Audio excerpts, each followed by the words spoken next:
that has modern Nigerian investment and industrialization at mind like this. I came in right when my big brother, former chairman, former governor of Kebbi, and the Minister of Budget and Economic Planning and Trade was speaking, so I was able to catch up a little bit of some of the things that he said. Indeed, there is no time for modern Nigeria than now. This is the best time actually to look at our areas of competitive advantage. We have to be realistic with ourselves.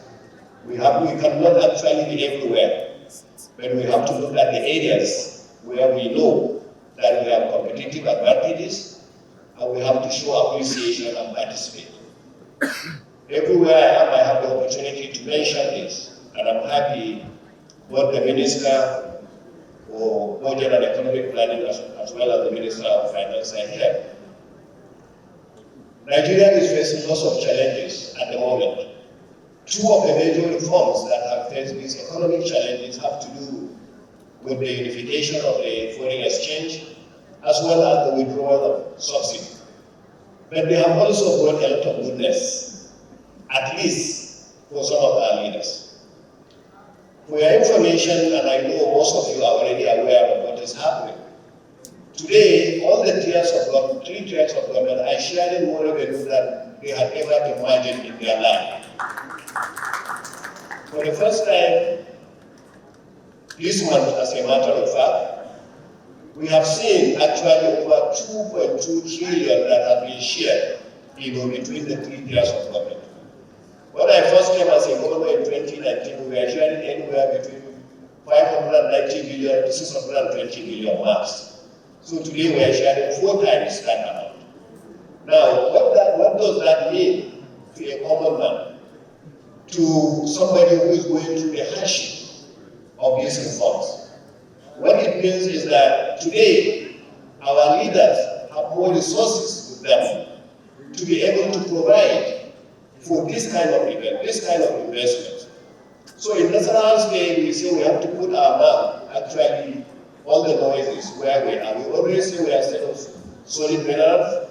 And on arrival, one of the first thing we did was to say that nobody should come into Nasarawa mining until you have the capacity also to do the refining of that mineral in Nasarawa state.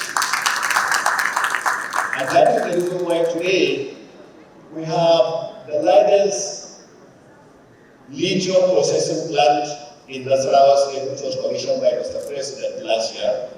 And this year, which is 3,000 metric tons a day.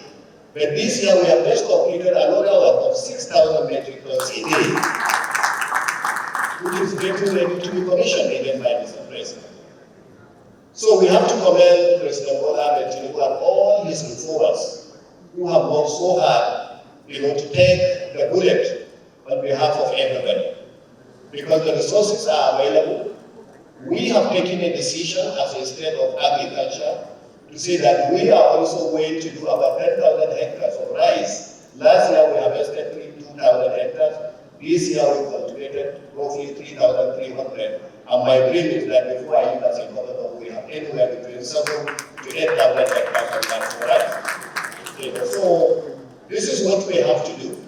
Being an oil and gas person myself, since we came, we've been hearing about the story that there is oil in the north, oil in the north, oil in the north. I want to sincerely thank former President, the late Muhammadu Buhari, for standing behind us to ensure that that exploration actually began. He is not alive today, but we must give him the credit for that. And I thank the management of NFBC at the time they carried for the wonderful thing that they did. And so today, both at Kolmani, Lake Chad, and at Nasarawa, we have oil that is close to anywhere between 5 to 7 million barrels that you can actually go ahead and do inland for us. So we must take it serious. We must come in. We don't go into areas that we are not strong. What I do is that in Nasarawa, I just pick about 2 or 3 areas that I know we have the competitive advantage and I concentrate on them. I don't want to go into areas of grammar. I go into areas that I know we have the capacity and we can serve it.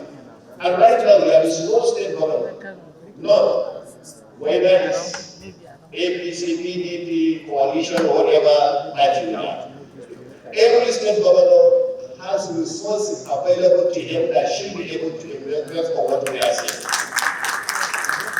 And for that, we are not just going to call for us in Nasarawa, we are not just calling for investors, we are calling for partners. Because when the investors come and we do the study and we believe in it, we are also going to invest our money in whatever it is. Because that is the only way that you can get an investor serious.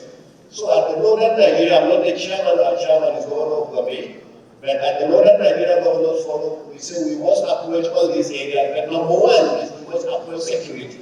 And we should stop blaming anybody for our security. We take responsibility on our own that we are responsible for our security, and we work on our security, and we go straight into our own security.